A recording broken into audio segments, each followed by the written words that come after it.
Mari kita berdoa. Ya Tuhan Allah, kami mohon kepadamu, kuatkanlah dan teguhkanlah iman kami, supaya waktu di mana kami belajar firman Tuhan, biar itu menjadi waktu paling baik buat kami. Kami mohon Tuhan jauhkan semua penggoda pencobaan. Biar dalam damai-Mu kami belajar firman Tuhan. Kami rindu pada firman-Mu. Berfirmanlah bagi kami Tuhan. Di dalam nama Yesus, firman yang hidup itu kami berdoa. Amin. Bapak Ibu Saudara-saudara, Shalom. Dalam sukacita kita hari ini, kepada saya diberikan tema ini. Menurut pertama Tesalonika pasal 5 ayat 18. Tapi saya ingin membaca dengan 2 ayat sebelumnya menjadi satu paket. Itu menjadi bagian dalam nasihat-nasihat. Saya akan membaca untuk kita di dalam sukacita ulang tahun Adelphos yang keempat ini. Menurut surat pertama Tesalonika pasal 5 ayat 16 sampai ayat yang ke-18. Pertama Tesalonika pasal 5 ayat 16 sampai ayat yang ke-18. Yang sudah dapat katakan amin. Amin betul. Separuh dia tidak buka juga amin. Itu tipu itu namanya. Pertama Tesalonika pasal 5 ayat 16 sampai ayat yang ke-18. Bersukacitalah senantiasa, tetaplah berdoa, mengucap syukurlah dalam segala hal, sebab itulah yang dikehendaki Allah di dalam Kristus Yesus bagi kamu. Demikian firman Tuhan. Berbahagia setiap orang yang mendengar firman, memelihara dan melakukan dalam hidup setiap hari. Shalom. Sekali lagi shalom. Kita clear di awal bahwa hari ini kalau kita merayakan ulang tahun persekutuan doa Adelphos yang keempat, kita tidak usah bicara bahwa kalau keempat itu berarti sama kayak anak-anak belum sekolah. Tidak usah begitu. Kenapa? Karena kedewasaan itu ada 3. Kedewasaan itu ada 3. Satu, kedewasaan biologis. Kedewasaan biologis itu hari kita pemberat badan hanya 37, mas sekarang sudah 73. Itu dewasa biologis. Itu hari kita pakai celana nomor 27 tidak ada masalah karena perut rata saja. Sekarang ke perut ada 3, satu di bawah, satu lain, satu. Itu dewasa biologis. Makan tidur, cocok kumuh. Dan hari ini kita tidak merayakan itu. Bukan merayakan kedewasaan biologis. Kedua, kedewasaan psikologi. Dewasa psikologi tidak tergantung umur dan berat badan. Umur 40 tahun mau tukang tersinggung. Sedikit-sedikit tersinggung, sedikit-sedikit tersinggung, sedikit-sedikit tersinggung. Tersinggung kok sedikit-sedikit. Orang baru lihat, lu lihat apa? Oh, itu badan saya yang besar. Sesungguhnya dia masih di sini juga ada. Itu yang dia soal. Kita tidak merayakan itu. Ketiga saudara, ini yang kita menjadi bagian penting buat kita semua. Kedewasaan Kedewasaan iman. Kedewasaan iman tidak tergantung berapa lama kita jadi orang Kristen. Kedewasaan iman tidak tergantung berapa lama kita melayani Tuhan. Kedewasaan iman tidak berapa lama kita ada di dalam persekutuan doa, punya kekidian dan lain sebagainya. Kedewasaan iman itu kira-kira begini. Ada anak umur 3 tahun, ada meja berat 10 kilo. Anak umur 3 tahun bisa pikul meja yang 10 kilo bisa? Tidak. 17 tahun kemudian, itu anak umur 20 tahun. Dia bisa pikul meja yang 10 kilo? Yang berubah anak atau meja? Itu dewasa iman. Tidak akan pernah meminta beban menjadi ringan. Tidak akan. Dia akan meminta bahu yang semakin kuat. Orang dewasa iman tidak akan menangis, merengek-rengek supaya Tuhan tolong keseringan ini beban. Karena dia tahu kalau Tuhan izinkan ada persoalan. Tuhan tahu seberapa kuatnya iman dia. Jadi dia pun bahu kuat berapa. Nanti selebihnya Tuhan yang atur. Saya mau tanya, saudara punya masalah? Tidak usah omong. Saya lihat yang ini dong, ini muka masalah semua. Masalah ialah kesenjangan antara harapan dan kenyataan. Itu masalah. Tidak ada soal. Soal bukan soal. Cara kita menangani soal yang menjadi soal. Orang dewasa iman dalam konteks itu, dia tidak akan pernah meminta orang lain berubah. Tapi siapa yang berubah? Diri sendiri yang berubah. Kadang-kadang kita terlalu batas ibu minta orang lain berubah sampai lupa rubah diri sendiri. Itu kita pun masalah. Karena itu sejak awal kita clear dulu. Kita tidak merayakan kedewasaan biologis. Kita merasakan dan menikmati bagaimana penyertaan Tuhan itu sempurna dalam pelayanan kita. Bukan soal berapa lama. Ada lagu dulu bilang, hidup bukan karena hari, hidup hanya karena arti. Hidup itu karena berarti. Umur 60 tahun mau tiap hari hanya bikin taceke orang. Itu berarti. Nah, saya kira itu. Nah, saudara-saudara, karena itu saudara-saudara, mari kita memahami dengan baik bahwa sesungguhnya dalam perjalanan kehidupan, berapapun kita jalani, sejauh apapun dan berapa lama kita jalani, dan dalam pengalaman pelayanan, seberapa lama pun kita melayani, ada dua hal yang tidak bisa dipilih. Ada senang, ada susah. Ada menangis, ada tertawa. Tidak ada satu orang pun yang akan memilih supaya dia senang terus. Tidak ada. Tidak akan ada orang pun yang akan memilih dia susah terus. Tidak ada. Ini sebuah hal yang sesungguhnya mengantar kita untuk ada di dalam semua sisi dalam hidup ini. Saya mau tanya, siapa di antara kita yang senang terus, boleh angkat tangan? Yang dia hidup ini dia senang saja. Atau coba angkat tangan yang selama hidup dia susah saja. Ini orang begini tidak tahu bersyukur karena ketemu orang pasti dia patah leher. Bapak, hidup ini terlalu susah. Mati sudah kalau memang sudah. Dua hal ini sekarang orang jalani. Siapapun akan menjalani. Orang kaya juga pernah mengalami susah. Nanti tanya yang kaya yang mana, coba tanya dia. Dia pernah susah ke dia. Yang miskin pun pernah mengalami itu. Bahkan dia alami sampai dia lupa kalau daun pepaya itu pahit. Ini biasa saja. Orang kota pernah mengalami senang atau tidak? Orang kota pernah mengalami kesenangan atau tidak? Orang kampung pernah atau tidak? Berarti kita semua pernah mengalami itu. Dengan demikian, saudara, sikap-sikap kita terhadap situasi senang atau susah itu menjadi catatan yang penting. Supaya waktu kita melayani kira-kira 4 tahun hari ini adalah bos, kita belajar sesuatu yang lebih. Dan dalam nasihat-nasihat ini, Paulus ingin menyatakan beberapa hal untuk kita renungkan. Sejauh mana kita memberi makna terhadap lain. Pertama dia kasih tahu, bersukacitalah senantiasa. Pertama apa? Saya mau tanya, kita senang dan sukacita itu sama kok beda? Senang dan sukacita sama kok beda? Beda kok sama? Sama kok beda? Kok beda? Kok dia pun tulisan saya beda? Memang beda. Senang iya. Kepuasan yang kita terima itu senang. Kita dapat sesuatu tuh yang pasti yang kita pun mau tuh senang atau tidak? Nah, tapi sukacita itu berurusan dengan sikap kita terhadap keadaan. Baik itu baik keadaannya, baik tidak baik keadaannya. Baik waktu saudara dapat ataupun waktu saudara tidak dapat. Itu sukacita. Tapi mari kita jujur. Ada banyak orang cari Tuhan untuk dapat senang, bukan dapat sukacita.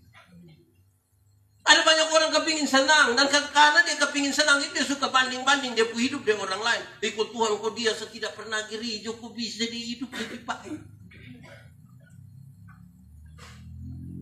Senang dan sukacita itu beda. Kalau senang yang kita cari itu, aduh, dunia bisa berikan buat kita. Tapi kalau sukacita yang kita cari hanya bisa kita temukan di dalam siapa? Di dalam uang yang banyak bisa membeli kesenangan, tapi tidak beli bawa yang sukacita. Tidak. Jadi jangan ukurannya kekayaan. Uang banyak beli kesenangan dunia, tapi tidak dengan sukacita. Ini serius bagi kita di awal. Supaya apa? Kita lebih realistis berhadapan dengan kenyataan. Saya tahu persis, saudara, bahwa kadang-kadang memang banyak orang Kristen itu butuh senang saja. Menyangkut senang, Alkitab berkata, ada waktu untuk senang, tapi ada waktu untuk susah. Jadi kalau saudara sementara senang sekarang, ingat, sedikit lagi susah. Kalau saudara sementara susah sekarang, mungkin sedikit lagi mati. Oh, kita juga tidak tahu kita hidup ini nanti mau sampai sana. Tapi menyangkut sukacita, Alkitab berkata, bersukacitalah kapan?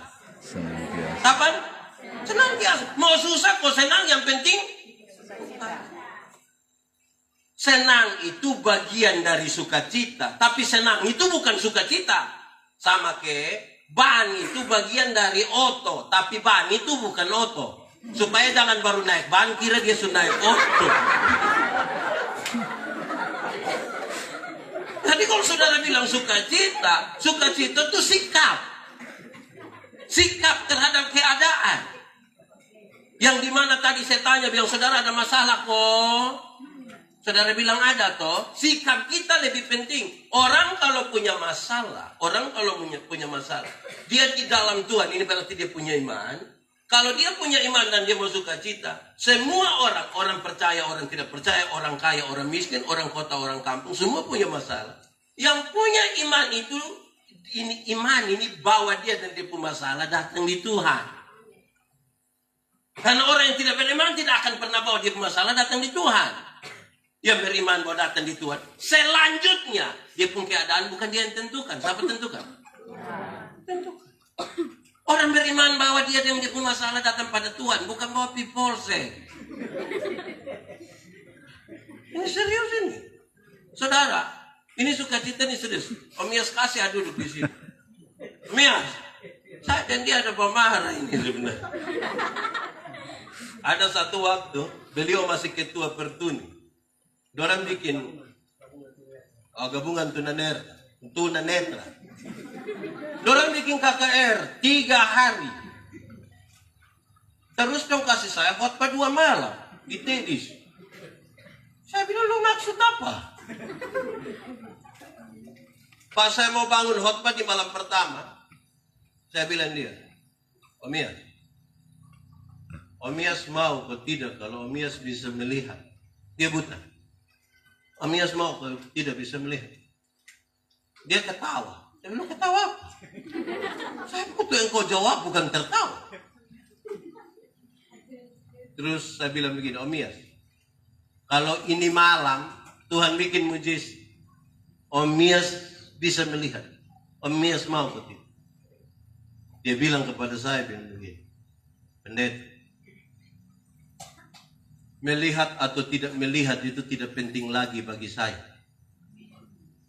Yang paling penting adalah saya mau tetap bersama dengan Tuhan atau tidak. Itu yang dia bilang. Dia duduk di sini.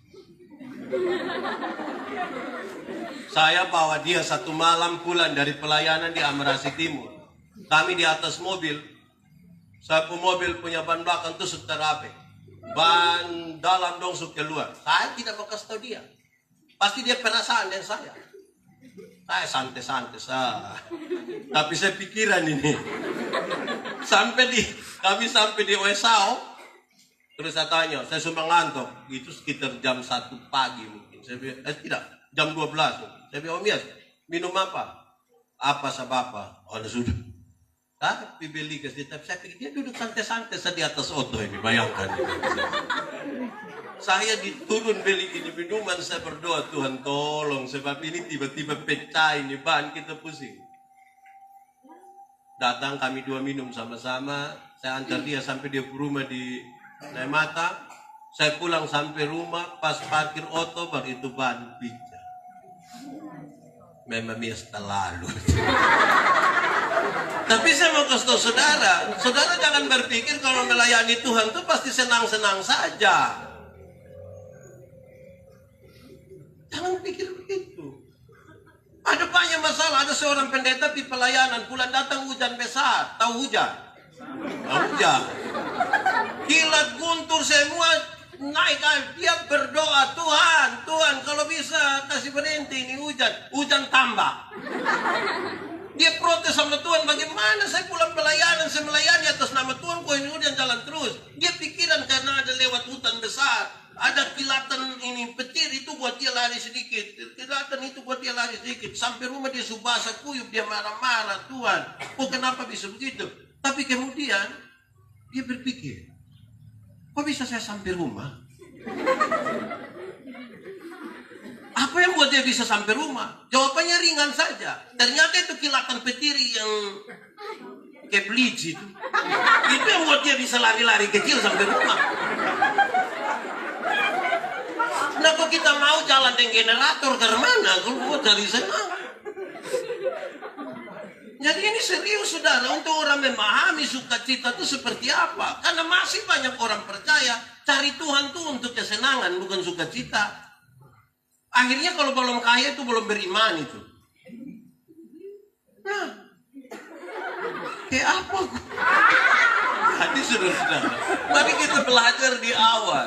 Sukacita. Kalau saudara butuh sukacita, itu hanya bisa ditemukan di dalam Tuhan. Kalau senang yang saudara cari, dunia bisa berikan kepada saudara. Banyak orang yang ketika mau senang bilang, mari sudah kita pasir-pasir Filipo. Dibikin apa? Pi tanganga-tanganga saja. Itu kita pi senang-senang. Saya tanya, senang apa? Bayangkan kalau pi sampai sana orang lain belanja, kita hanya lihat. Orang belanja kita hanya senang. Selama orang pulang bawa kantong, kita bilang, Kak, foto beta dulu deh. Orang pulang bawa kantong plastik, kita pulang bawa foto. Jadi pertama, bersukacitalah senantiasa. Kalau senang yang saudara cari, sekali lagi dunia bisa berikan bagi saudara. Tapi kalau saudara butuh sukacita, hanya di dalam Tuhan. Hanya di dalam. Saudara, melayanilah. Adelphos, melayanilah bukan untuk semua orang suka.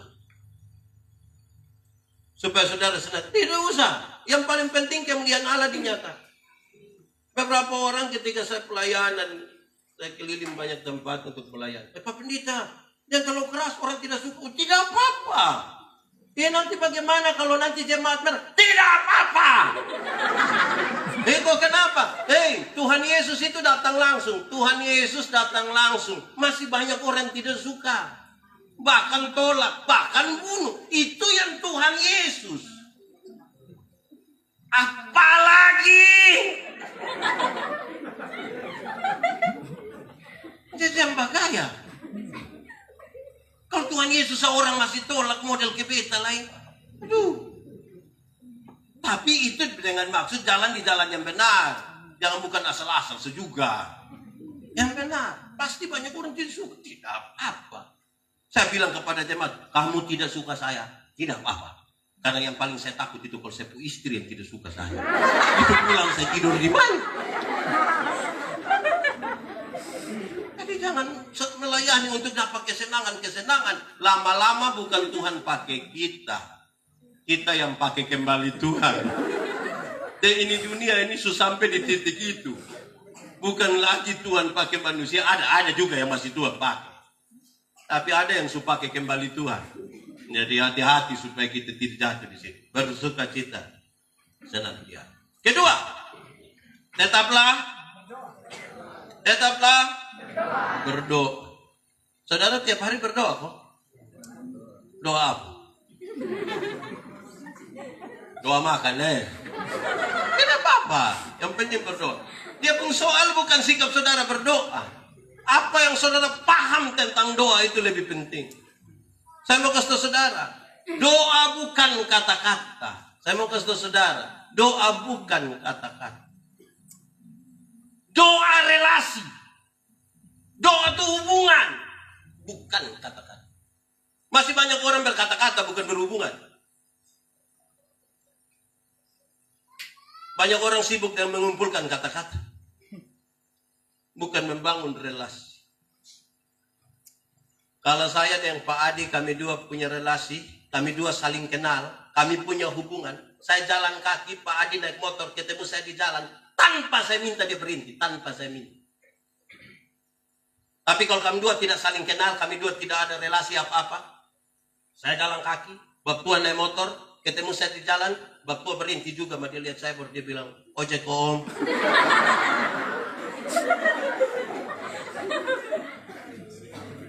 Doa itu relasi, bukan kata-kata, saudara. Masih banyak orang berkata-kata, bukan membangun relasi. Saudara bisa berkata-kata dengan orang lain, tapi belum tentu berrelasi. Saya mau tanya, di sekitar sini ada kios? Ada kios orang Bugis punya? Ada. Oh, pernah belanja juga? Pi sampai sana ada pokoknya dengan tuang kios? Ada atau tidak? Atau pi sampai sana ame-ame sah? Pi pokoknya dengan tuang kios atau tidak? Saudara ada relasi dengan tuang kios?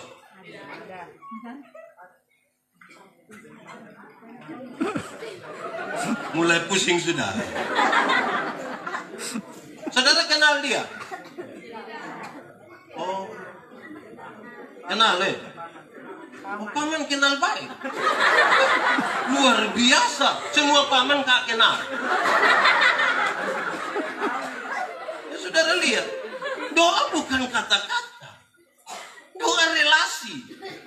Dari relasi yang baik itu. Bayangkan saudara kalau orang tidak punya relasi tapi meminta.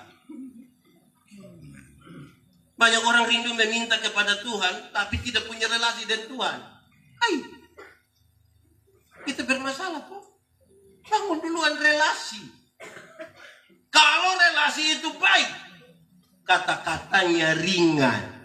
Kalau relasi baik, kata-kata ringan. Saya mau tanya saudara, menurut saudara saya kenal sapu istri atau tidak? Menurut saudara saya ada relasi dengan sapu istri atau tidak? Ada. Kalau saya meminta sesuatu di sapu istri, ringan. Karena kami dua punya relasi. Kami dua saling kenal. Kalau saya meminta teh, saya akan bilang, maaf, bikin teh buat saya. Gelas kecil saya, yang banyak gula. Papa takut sakit gula. Kan saya mintanya begitu. Karena kami dua punya relasi. Kami dua saling kenal. Tidak mungkin saya meminta teh di sapu istri, saya bilang, Mama! Buatlah segelas teh! Jangan terlalu banyak gula ya! Nanti papa takut sakit gula. Pas habis mang tua tanya, lu sehat?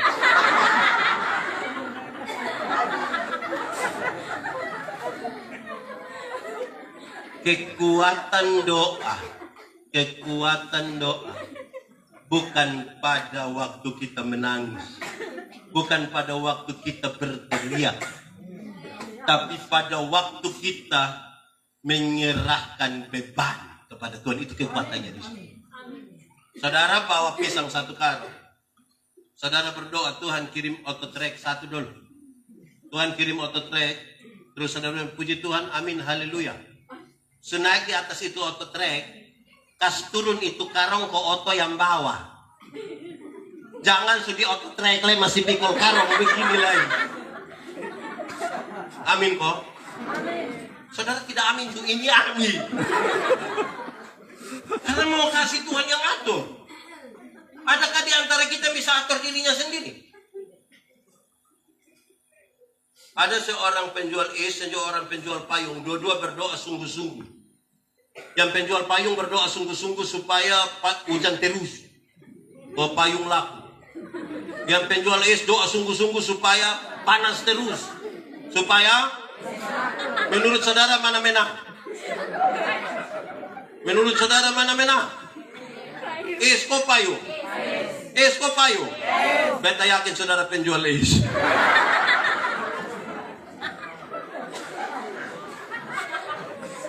Kekuatan doa itu penyerahan total. Penyerahan total. Ini Tuhan atur. Terus kembali. Supaya waktu Tuhan atur, ada waktu panas supaya islaku, ada waktu hujan supaya tidak egois kan. Banyak orang menangis sungguh-sungguh tapi tidak penyerahan sungguh-sungguh. Doa bukan sekedar itu saja, dia tambah. Doa itu waktu di mana orang memberi seluruh pikiran, perasaan. Tuhan kuasai. Banyak orang bisa berkata-kata dengan Tuhan. Punya jam doa tetap. Punya waktu doa tetap. Tapi tidak memberikan pikiran perasaannya Tuhan kuasai. Saya mau tanya saudara. Saudara punya jam doa tiap hari, kalau tidak berdoa itu macam ke saudara kehausan betul. Lantas saudara berdoa, tapi tidak memberikan pikiran perasaan Tuhan kuasai. Hidup berkenan pada Tuhan? Membiarkan seluruh pikiran perasaan kita Tuhan kuasai. Itu. Kenapa? Pikiran tuh hanya di sini, Bapak. Tapi kalau kita tidak minta Tuhan kuasai, liar. Kita duduk di sini, ini mah kita pemikiran separuh ada di jalur 40. Di Penkase, Oeleta, rekonstruksi. Kita duduk di sini, ini ada di mana-mana. Atau kita duduk di sini, semua pikiran nanti di sini. Itu hanya Tuhan yang tahu. Perasaan tuh hanya di sini. Tapi kalau tidak minta Tuhan kuasai, amen, lihat. Kalau itu saudara bilang, hei, tetaplah berdoa. Mari biarkan seluruh perasaan, pikiran kita Tuhan kuasai. Ketika Injil baru masuk di Sulawesi,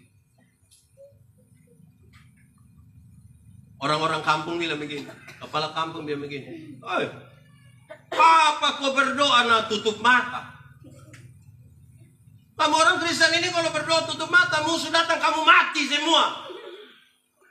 Lalu para misionaris jawab dengan ringan saja.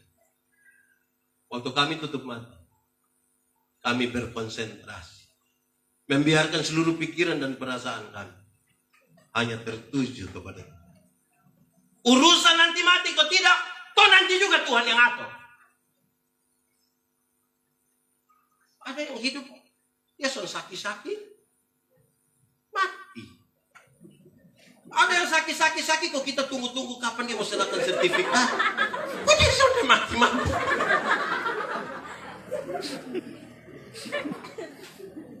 Pada akhirnya Tuhan yang akan menentukan itu semua. Amin kok. Amin. Jadi kalau saudara berdoa dari awal taruh Bapak begitu. Memang kalau memberi untuk Tuhan yang tahu tuh repot. Saya ingat tahun 1997 itu kira-kira berapa tahun dari sekarang? 35 tahun. 35. Oh 25. Oh 25. Tapi kita sutua ini senjata. 25 tahun lalu saya suka seorang perempuan. Saya begini-begini suka perempuan. Itu perempuan justru suka saya. Apalagi saya dia cinta pertama. Tapi sayang, dia pun mama tidak suka saya. Setiap kali saya telepon, kalau dia mama yang ambil itu macam kayak mau bunuh mati saya. Akhirnya saya bilang dia, non, kita dua ketemu ya. Waktu ketemu kita bilang begini, nona, tidak ada orang tua berpikir buruk tentang anak-anaknya. Dorang mau dompu anak menikah dengan laki-laki baik-baik dan bahagia sepanjang masa. Jadi non, lebih baik nona ikut nona mama ku mau Dia tanya beta, kak ku maksud? Waktu dia tanya beta bilang kita dua putus. Dia bilang apa? Putus. Loh.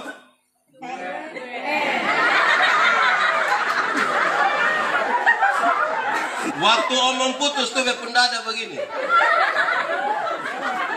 Kas putus satu nona. Malam pulang ini dada mulai jatuh perlahan-lahan. Malam itu beta sana bisa tidur. Malam itu beta sana bisa makan. Beta galau. Dari 25 tahun lalu beta galau. So tidak bisa semua beta kas bangun Bapak. Walaupun beta tahu harapan tipis. Beta kas bangun Bapak. Karena kami yang dulu ini kan tidak bisa omong cinta dengan orang tua dong. Barang kita pikir omong cinta pasti waktu anak kecil, anak sekolah mah cinta-cinta apa. Tapi malam itu memang saya tidak bisa. Saya pikir bangun Bapak. Bapak, yo, Bapak doa ke saya dulu. Kenapa? Itu perempuan bikin beta kacau, Pak. Terus Bapak bilang, oke anak, kita berdoa. Kita doa. Beta tidak akan lupa Bapak pun doa sampai hari ini. Saya potong saja, saya potong. Bapak bilang begini, Tuhan, jauhkan itu perempuan dari sepuan. Harusnya kan Tuhan berdoa, Tuhan tolong lembutkan dia mama hati. Harusnya kan doa begitu kan? Betul ke tidak? Ini bilang jauhkan itu perempuan. Ini saya mau marah, masa pun bapak parang bisa. Saya stres betul itu. Tapi saya coba ikut papa pun mau. 12 tahun kemudian, ketika saya menikah dengan ibu pendeta, baru saya mengerti. Kalau itu hari ikut saya pun mau, saya kira itu tuh yang paling bagus. Saya tidak akan menemukan yang ini nih yang Tuhan siap. Tuh senanglah. Jadi kalau berdoa, biarkan Tuhan yang atur. Kita ini juga kadang-kadang batas sibuk mau atur mode yang Tuhan atur. Saudara yakin kalau Tuhan atur baik itu tidak? Baik. Omong baik baru main. Ada orang yang berdoa itu kayak teroris. Paksa-paksa bapu itu sampai. Hai. Serahkan saja Tuhan atur. Kalau saudara percaya Tuhan untuk mengatur. Saya lahir besar di Soe. Di sini ada orang Soe. Tidak usah angkat tangan. Karena kita pemuka sama semua. Mias ketahuan lah. Saudara, saya lahir besar di Soe. Ada satu waktu ketika kelas 6 atau kelas 1 SMP lah saya kira. Ada pesawat lewat Soe. Pesawat itu jarang lewat Soe, tapi itu hari dia lewat. Saya pun tahu, ini dia mau pergi Jakarta ini. Terus saya pikir-pikir, manusia macam apa yang bisa naik pesawat itu? Apalagi dulu naik pesawat itu terlalu susah. Saya lihat dia terus saya bayangkan dan membandingkan. Kira-kira manusia macam saya ini bisa naik pesawat atau tidak? Saya lihat-lihat, tidak mungkin. Saya tahu diri. Saya sapa, bagaimana, pasti tidak bisa naik. Kubur diam-diam, saya pun. Cita-cita. Beberapa waktu kemudian ada saya pun teman SMP 1 pindah sekolah dari Jakarta ke Soe. Saya heran kok dia mau pindah. Terus satu hari, dia bilang begini, Yandi, lu mau pergi Jakarta? Yo, lu mau naik pesawat? Iya. Dia kasih saya tiket 1. Dan senang sekali saya lari cari saya pun bapak. Bapak, kenapa? Saya pergi Jakarta. Saya naik pesawat. Tadi, iya, ini tiket. Hebat kan? Waktu lihat ini tiket terus waktu begini. Lu mau pergi Jakarta? Iya. Lu mau naik pesawat? Iya. Lu pun tugas. Berdoa, belajar. Berdoa, belajar. Tidak titik.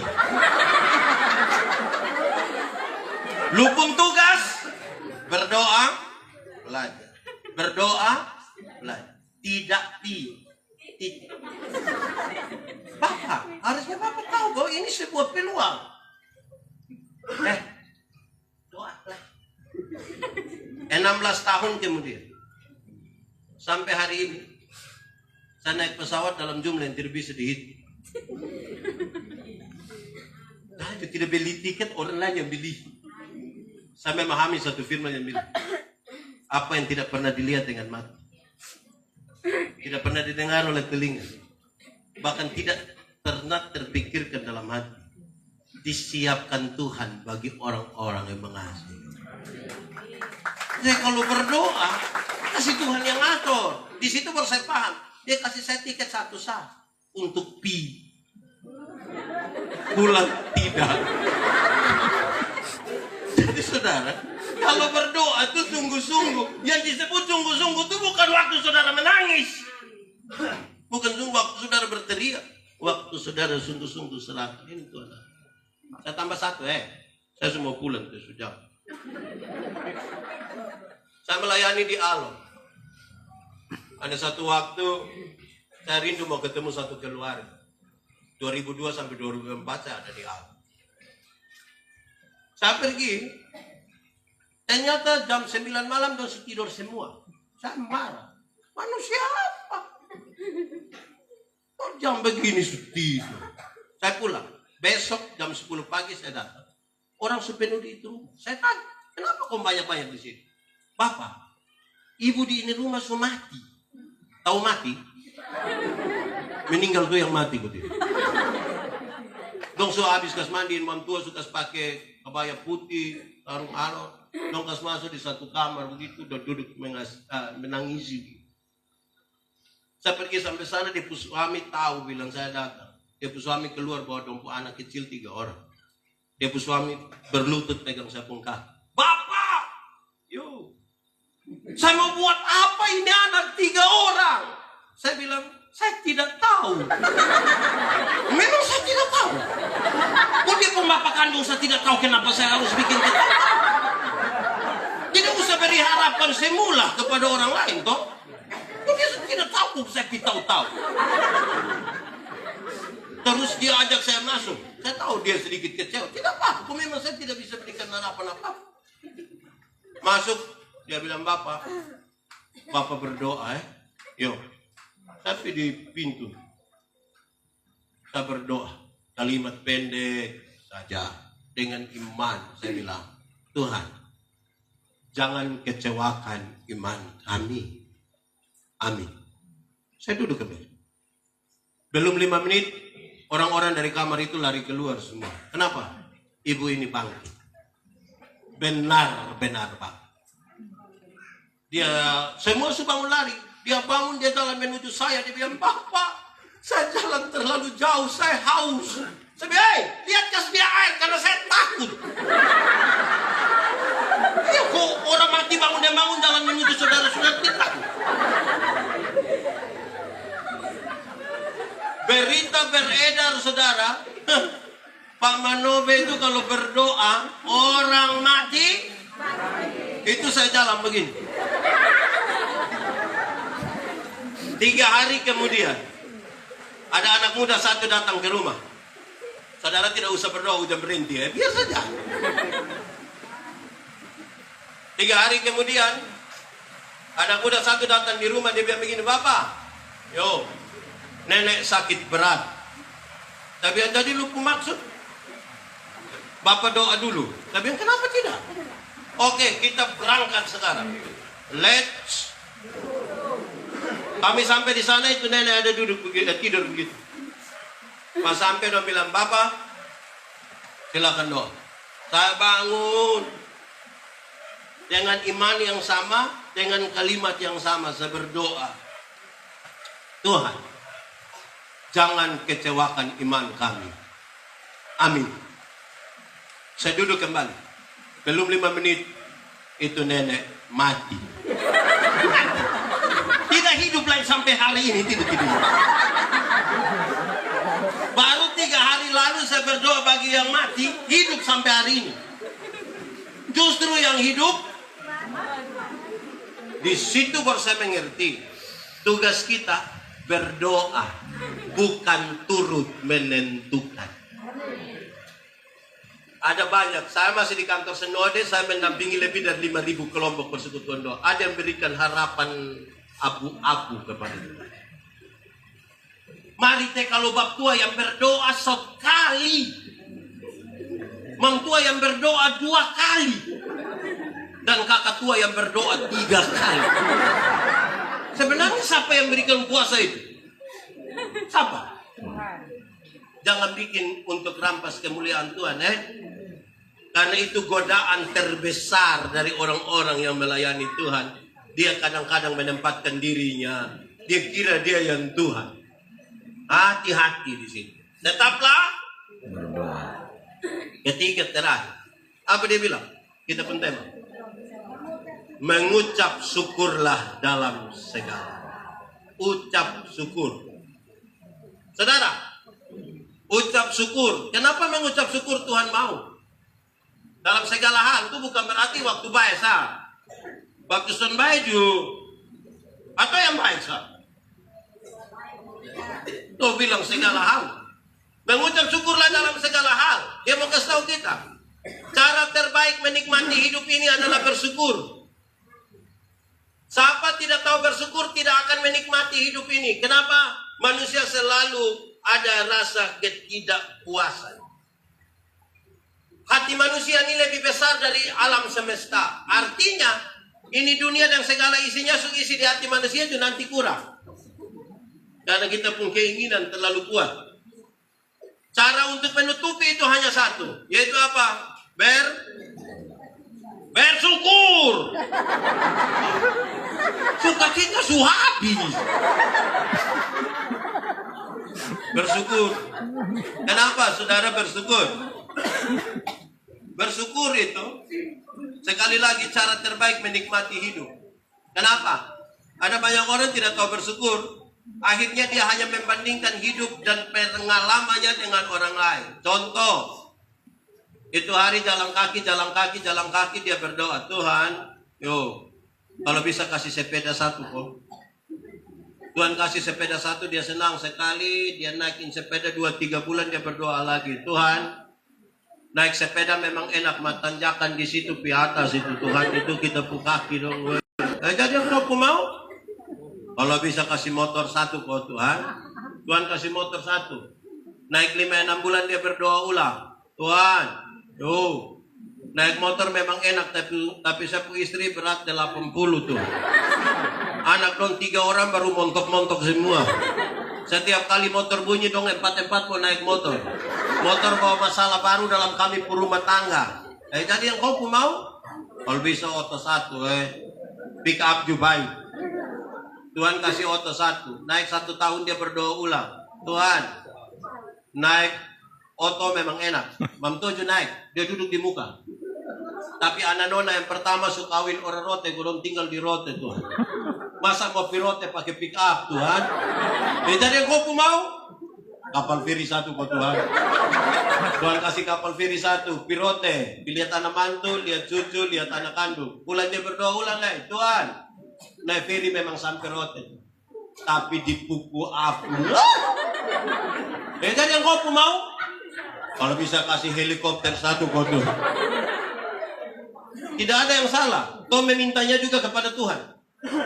Tapi sikap kita terhadap berkat lebih penting dari berkat-berkat yang kita. Banyak orang pemata tertuju kepada berkat sampai lupa melihat sumber berkat.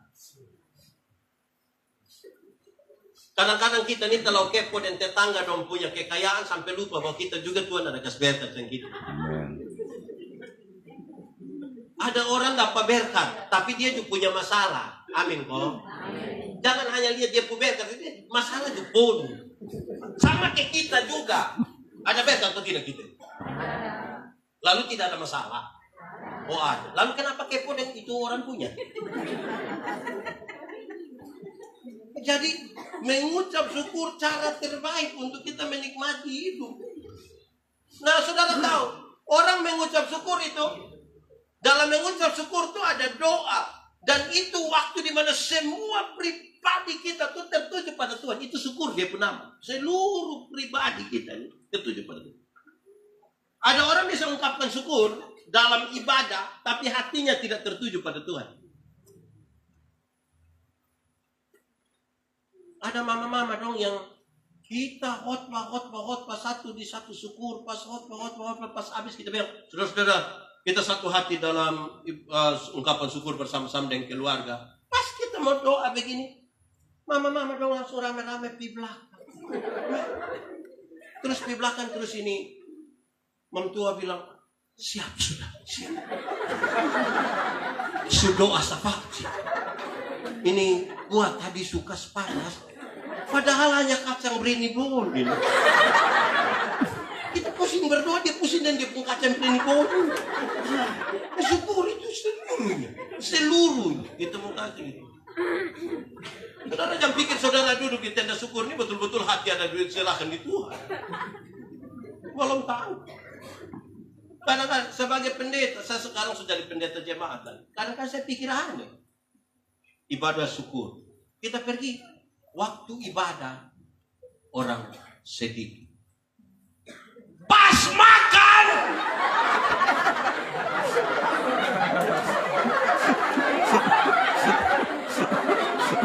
Itu orang tambah kau kurang. Kamu tahu?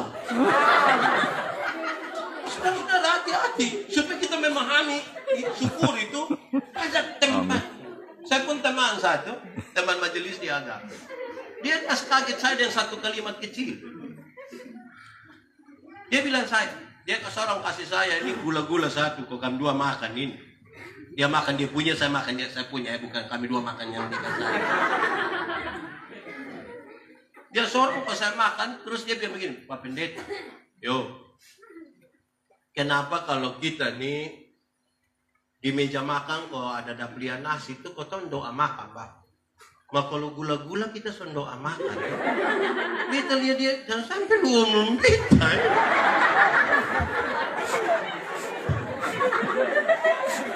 Tapi mari kita jujur, saudara. Kita juga kayak begitu, Kisah banter itu pasti kita doa. Gula-gula ada berdoa. Kan ya. Akhirnya kita terbiasa mengucap syukur itu kalau hal-hal yang besar. Yang kecil-kecil loh kita biasa-biasa sah. Rasa itu terlalu penting. Sapu kakak itu dia kasih pernyataan yang saya mau jengkel dia itu jangan. Kalau kita HP hilang atau HP rusak, stres atau tidak? Dia bilang tidak boleh stres. Kok kenapa tidak boleh stres? Karena dengan rusak atau hilangnya HP ini, engkau lagi berpikir untuk ada yang baru toh. Kalau dia tidak hilang kan engkau tidak pikir barang yang baru. Iya Bapak, tapi uang dari mana? Ya saudara-saudara, mengucap syukurlah dalam segala hal. Segala hal, bukan hal yang besar atau yang kecil. Segala hal. Karena itu belajar untuk itu. Supaya dari sehari ke sehari, kalau kita makin bertumbuh, memang betul-betul kita bertumbuh. Kalau tidak kita biasa-biasa saja. Kita hanya habis pada perayaan liturgis. Ibadah itu dua. Ibadah liturgis itu macam begini. Yang kedua, ibadah raya kehidupan. Apa yang kita timba di ibadah liturgis, itu yang kita pakai dalam ibadah raya kehidupan. Di sini ini kan ke pompa bensin, toh kita datang isi bensin. Keluar, nah itu tuh yang di urusan-urusan ini. Semakin banyak kerja di sana, makin banyak di pompa bensin, kok isi toh. Nah kalau 1 tahun dia isi bensin 2 kali, kemungkinan itu motor rusak parah. Jadi butuh untuk digerakkan di situ. Supaya waktu dia jadi, ini semua nanti pulang jadi pegawai kembali toh. Lalu yang membedakan kita dengan orang yang bukan Kristen apa? Semua akan kembali ke rumah tangga atau nanti semua tidur sini tidak pulang lagi. Lalu yang membedakan kita dengan orang yang tidak melayani Tuhan itu apa? Semua akan kembali berurusan dengan petugas-petugas koperasi. Ya kan? Baik yang ada ikut atau tidak ikut, semua akan berurusan dengan selamat pagi. Sikap kita yang membedakan apa? Jangan habis di sini. Saya ketika ada di perbatasan antara Alor Selatan dan Alor Tengah Utara, saya marah satu WL. Kebetulan dia calon pendeta. Kami dua malam acara di sana. Habis ibadah saya bilang dia, lu berhenti yang lu omong tuh lu berhenti lu omong. Omong apa Bapak yang tadi malam lu mulai lu omong, berhenti. Dia bilang apa Bapak? Dia bilang begini, waktu kami memulai ibadah pertama, baik saudara-saudara kita akan menyembah Tuhan dalam roh dan kebenaran. Mari kita bebaskan hidup kita. Mari kita bebaskan. Kasih tinggal seluruh persoalan. Kita mau menyembah Tuhan. Kasih tinggal semua. Saya bilang, orang mau datang berhadap Tuhan, lu suruh kok kasih tinggal masalah semua di luar. Supaya dia habis ibadah di sini, dia keluar, dia ambil kembali masalah, mau pulang. Itu yang lu mau. Mau datang kepada Tuhan, bawa itu masalah. Kalau tidak bawa kepada Tuhan, mau bawa di mana? Akhirnya dalam ibadah liturgis kita bisa mati-matian, berair-air, berapi-api. Waktu keluar di dalam ibadah raya kehidupan, kita kalah. Karena tidak ada yang mampu menggerak. Itu serius. Saya melayani banyak dengan lain anak munafik. Mia. Saya bilang dong, Mia, jangan macam-macam dari saya.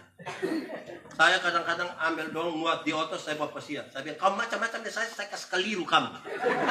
Tapi kas turun di mana kamu. Nah, bikin bapak. Kami lah